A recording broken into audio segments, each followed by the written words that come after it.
Bom dia, na graça e na paz do Senhor Jesus, povo de Deus. Hoje é domingo, dia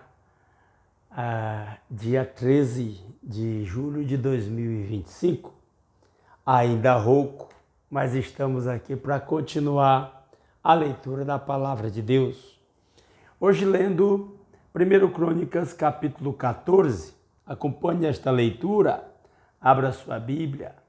1 Crônicas capítulo 14, que diz: Irão, rei de Tiro, enviou a Davi mensageiros, madeira de cedro, pedreiros e carpinteiros para lhe construírem um palácio.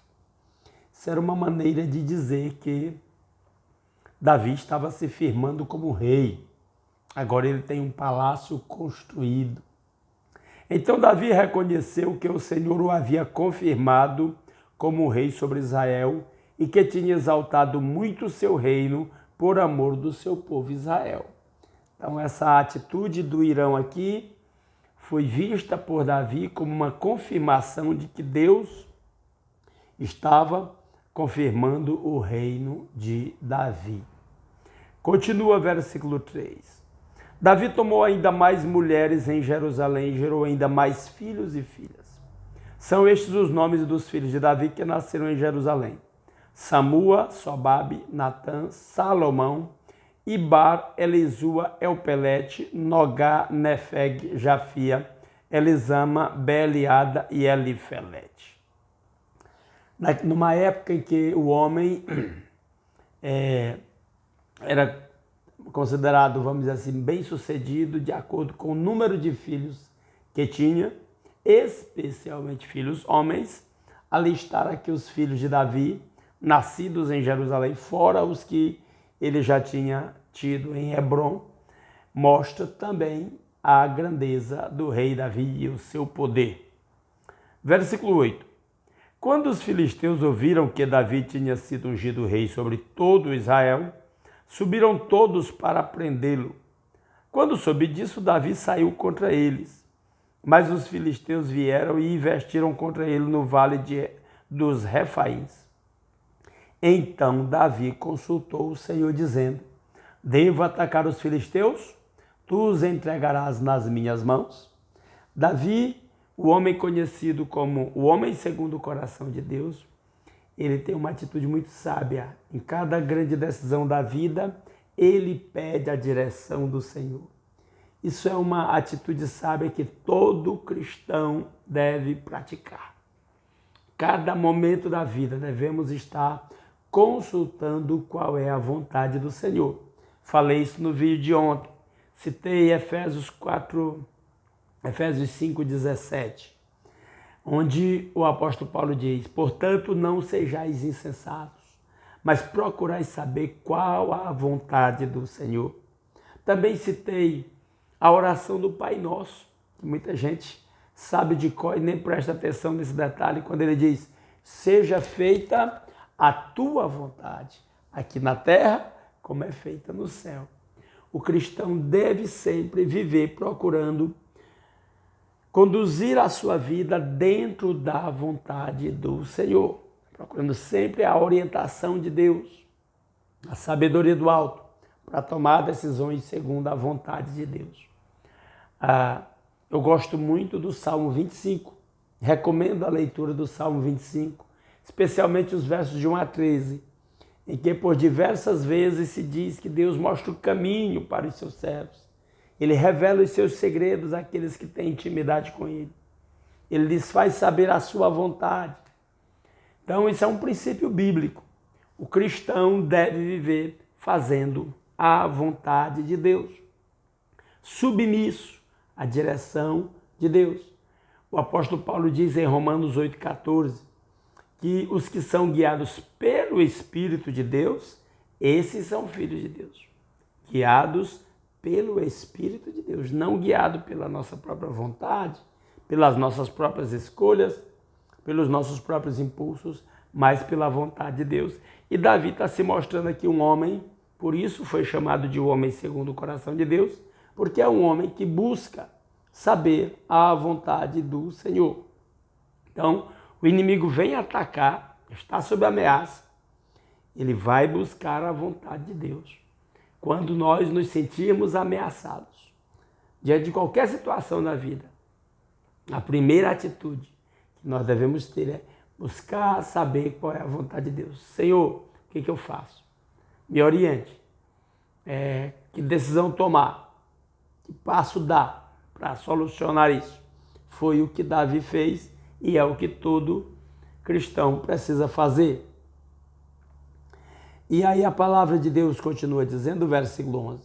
Então Davi foi até... E aí Deus respondeu, né? Está aí no versículo 10. O Senhor respondeu, vá, porque os entregarei nas suas mãos. Então Davi foi até Baal-Perazim e os derrotou ali. E disse, Deus, por meio de mim, rompeu as fileiras inimigas, como as águas rompem barreiras. Davi, sábio como é, ele atribui as suas vitórias a Deus. Se eu e você quisermos andar em sabedoria, cada grande vitória da nossa vida, cada conquista, grande ou pequena na verdade, deve ser reconhecida como graça de Deus sobre as nossas vidas. Então, a glória, o louvor deve ser atribuído ao nosso Deus. E o texto continua no final do versículo 11. Por isso, chamaram aquele lugar de Baal-Perazim, como nós já lemos. Versículo 12. Os filisteus deixaram lá os seus deuses e Davi ordenou que fossem queimados, porque Davi cria no único Deus, o Deus verdadeiro. Cuidado para não se deixar seduzir pelos deuses dos inimigos. Na história dos reis de Israel, muitos reis fracassaram porque se deixaram seduzir pelos deuses dos outros povos e não buscaram ao Senhor. Davi mandou que fossem queimados. Versículo 13. Os filisteus tornaram a subir e fizeram uma nova investida no vale. Se recompuseram o seu exército e nova investida aí contra o reino de Davi. Versículo 14. De novo Davi consultou Deus e este lhe respondeu, não vá atrás deles, mas rodeie por detrás deles e ataque-os por diante das amoreiras. Então, Davi, submisso a Deus, pede a direção de Deus no segundo ataque dos filisteus e Deus lhe dá orientações específicas sobre como agir. Não significa que numa situação Deus me orientou a agir de um jeito que em toda situação Ele vai me orientar a agir do mesmo jeito. Se eu estou submisso a Deus, realmente, e atento à sua voz, eu devo buscar a sua orientação para cada situação específica. Cada situação específica da vida do crente, ele deve buscar a direção do Senhor. Versículo 15, ainda a orientação de Deus para Davi sobre o ataque. Quando você ouvir um barulho de marcha pelas copas das amoreiras, saia para a batalha. É Deus que saiu à sua frente para atacar o exército dos filisteus. Que promessa maravilhosa. Deus está dizendo, você vai por trás das amoreiras, você vai ouvir um barulho sobre as amoreiras. Nessa hora o meu exército está indo batalhar por você. Acredite nisso, meu irmão. O nosso Deus batalha as nossas batalhas quando nós buscamos a sua direção, quando nós nos submetemos à sua autoridade sobre a nossa vida. O nosso Deus batalha as nossas batalhas. E aí ele diz, versículo 16, Davi fez como Deus lhe havia ordenado. Que frase maravilhosa. Que nós sejamos conhecidos como aqueles que fizeram o que Deus ordenou. Primeiro, o que Ele ordena na sua palavra, e se em alguma circunstância Ele nos dá ordens específicas, evidentes, claras, nós devemos fazer o que o nosso Deus ordena. E atacou o exército dos filisteus desde Gibeão até Gezé. Assim a fama de Davi se espalhou por todas aquelas terras. E o Senhor fez com que todas as nações tivessem medo dele. Quando a gente anda com Deus, a Bíblia diz, eu gosto muito de Tiago 4,7. Anota aí na sua Bíblia. Tiago 4,7. Sujeitai-vos, pois, a Deus, mas resisti ao diabo e ele fugirá de vós.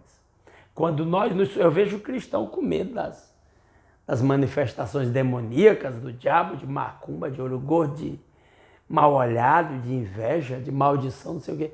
Meu irmão, tem lugar para isso na vida de cristão, não. O segredo é se submeta a Deus, se renda ao Senhor. Deixe que o Espírito Santo governe a sua vida. E aí quem vai ter medo de você é o diabo. Sujeitai-vos, pois, a Deus, mas resisti ao diabo e ele fugirá de vós. O diabo foge daquele que está com a sua vida completamente rendido ao domínio do Senhor, nosso Deus Todo-Poderoso. E que Ele mesmo aplique a sua palavra aos nossos corações. E, querendo Deus, amanhã, 5h30 da manhã, a gente volta aqui para continuar a leitura de 1 Crônicas, lendo o capítulo 15. Tá certo? Não saia sem deixar um like nesse vídeo. Se você gostou, se não gostou, deixa um dislike.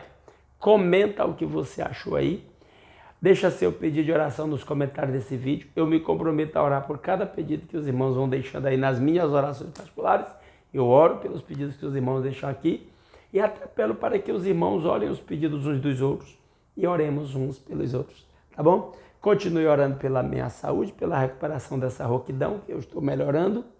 E pela minha viagem de férias. Eu estou aqui em Estreito e neste domingo eu estou indo para Teresina, para a casa dos meus pais. Que Deus possa nos conduzir em paz no restante da nossa viagem. Um grande abraço a todos, aguardo vocês aqui amanhã, 5h30 da manhã.